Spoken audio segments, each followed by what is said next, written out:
going on, Jerome? It's a beautiful Saturday. Birds are chirping and stuff, and it's time for another Vikings news. Speaking of birds are chirping and stuff, we'll get to it at the end.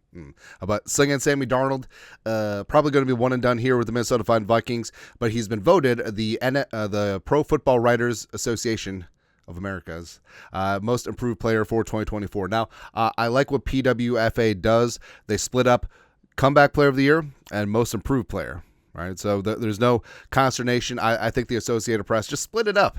It's just like, it's going to cost you another plaque. Associated Press can't come up with that. But Darnold, yeah, I mean, last year was a backup with the 49ers. Before that, it didn't work out with the Panthers and the Jets. And despite how poorly it ended up, you do have to give Darnold his flowers. Threw for 4,300 yards, 35 touchdowns, 102.5 quarterback rating, which is good. And here's what interesting too. So obviously, hashtag QB wins, right? But the Vikings don't win 14 games without Sam Darnold, right? If they just had any quarterback, jabroni, TBD, outside of McCarthy, I mean, they don't win 14 games. So Darnold was a major part of that. And the reason why the last two games were so disappointing is that Darnold put the bar up here. And that's a credit to him.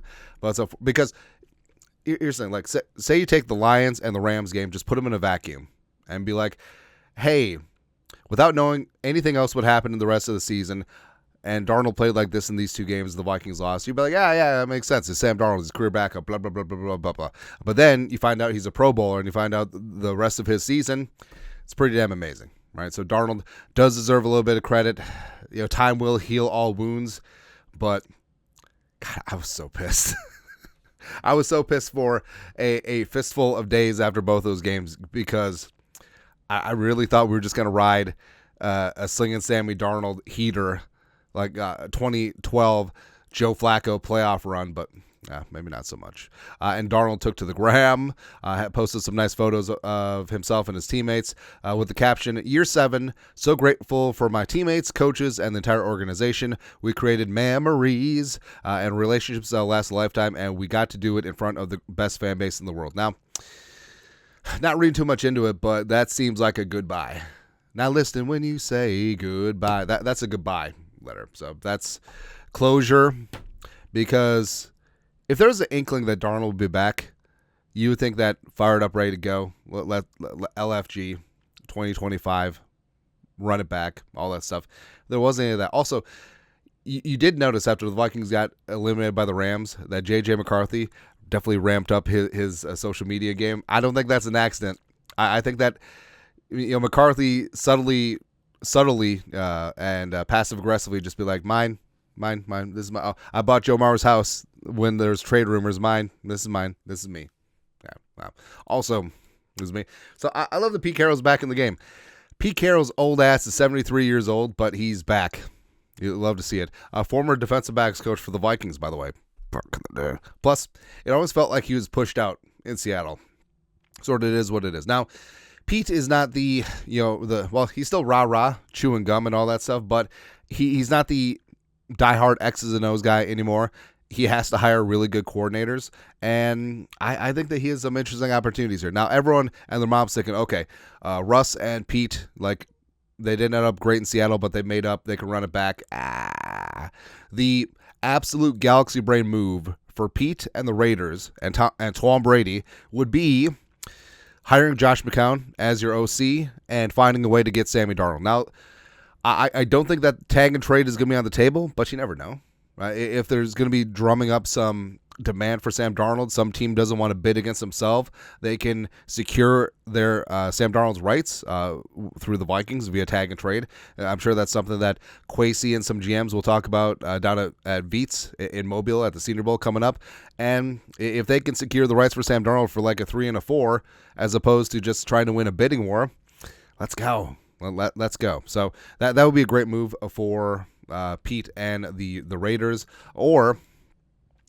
So Geno Smith posted this right after Pete got hired. I mean, it seems like the Seahawks fans are sort of done with Geno. So Geno traded to the Raiders for like a 5th, and then Seattle tags and trades for Darnold for like a 3rd and a 4th. I don't know. I don't know, lots of moving parts. I'm just trying to squeeze out just a little bit more because I don't want to wait for our lives to be over for a 2026 third round comp pick, maybe, pending on the cancellations in this year's free agency. We'll see. Also, so I'm not trying to just shove all of our best coaches out the door, but there's lots of openings coming up now. And as we said, once like head coaching hiring and firings, like there's going to be coordinator positions coming open, as well as a bit of a surprise firing. So Bobby Slowick, a bit of scapegoat there in Houston. Rap sheet: a major change in Houston. The Texans are moving on from offensive coordinator Bobby Slowick. So to say, after an up and down offensive season, despite the vision around blah blah blah blah blah. Now Slowick had been in talks of some head coaching opportunities last offseason, but decided to stay with the Texans. He is a quasi branch off of the Shanahan tree, but yeah, you got to strike while the iron's hot. I mean, maybe Liam Cohen is right. Maybe it's not so bad there, but this does open things up in Houston for the Texans. And Josh McCown, for years, going back to 2020, the Texans have tried to hire Josh McCown as their head coach, but they couldn't quite do it because he didn't have the resume. And it would just be him jumping the line. But now he served a couple seasons as quarterbacks coach. One here with the Vikings, one last year in Carolina. So maybe they're like, okay, OC makes a ton of sense. Maybe coach in waiting in case we fire DeMeco Ryans and just go from there. I think that one makes too much sense. Plus, he's a Texas guy through and through. So yeah. Plus, the whole thing about him and Stroud, like they had chemistry at Stroud's pro day. And that's why everyone and their mom thought that the Panthers were going to take Stroud at 1, but didn't quite work out there. And like I said, I'm not just trying to shove our best coaches out the door, but you got to know too, is like if you hire coaches worth a hoot, they will level up and get better jobs. And that's what you want. Like, do you want poor coaches that are just happy where they're at to just be yes men to Kevin O'Connell? No, screw that noise, right? But yeah, I think this one is just too tailor-made for Josh McCown, but of course we'll see what happens. Also, sticking in the Lone Star State, the Cowboys, it's not a logo, it's a rating out of 5. Wow. But the Cowboys are hiring offensive coordinator Brian Schottenheimer as their new head coach. Jared Jones tells Adam Schefter. Plus, I love it's not sources. It's just Jerry Jones calling Schefter. Hey, Schefter, we're hiring Schottenheimer. All right, so their head coaching search was not exhaustive at all. Like I think they interviewed Leslie Frazier, and it's just like, why? Like you're trying to spark. Now, first off, screw the Cowboys, so I'm actually kind of okay with this. But you're trying to drum up interest with the squad, and you're like, we're all in. All right, we're not going to pay for Derrick Henry. And now they let Mike McCarthy go. Okay, make a big splash. Call up Ben Johnson. Go get Dion. Like try and get something interesting that'll move the needle. Don't just promote the guy who was the OC who didn't call plays. Now Shotty is a solid football mind, and he's had play calling stints with the Jets, with the Rams, here and there throughout the league. He's highly respected, but I mean, if a team hired Schottenheimer as their offensive coordinator this cycle, like that wouldn't really move the needle. Like, what do you expect from a head coach? I don't know, but watch. Shotty will be like his pops, win 14 games every single season and just go from there, right? Well, one thing, Dallas wants to run the ball.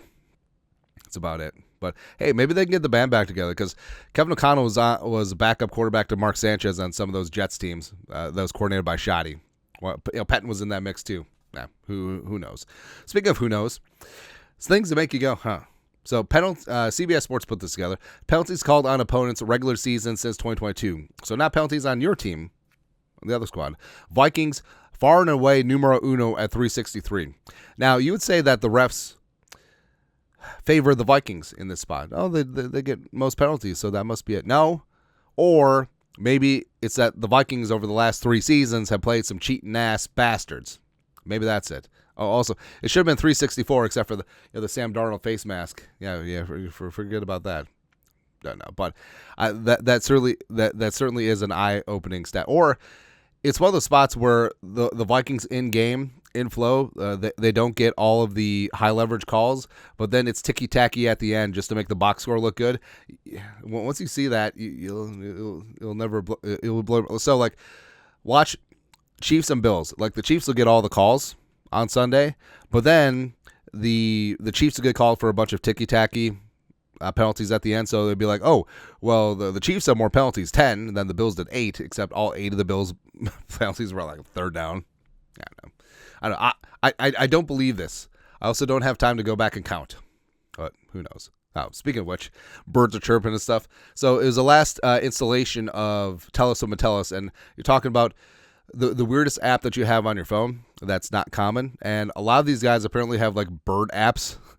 So big bird feeder guys. Now, there's like a meme about this where like one moment you're young and having fun and really cool, and the next moment you're just like listening for birds and bird watching. Like bird watching creeps up on you, right? It's like, oh, that's a tufted titmouse. Nice. But yeah, apparently the quarterback room, Metellus got a bird feeder too. But Darnold, Mullins, Brett ripping ass. Everyone's into birds, I guess. It's fantastic. All right. And one day you're 27, and the next you're identifying bird chirps. This is the app that Darnold has, where it's like, what's the one where it's you play a song is playing like you're at a bar, and then Shazam, yeah, it's like that for birds. So there you go. Wait, is this a sign that Darnold after Seattle trades Geno, that he's going to sign with the Seahawks, which I don't think is a bird. It's a seagull, right? I don't know. Doesn't really matter. I don't know what we accomplished, but we had fun doing it. Anyways, that's it. Your thoughts are thoughts. Vikings Saturday news dump. You guys are the best you know what to do. Skol, production value.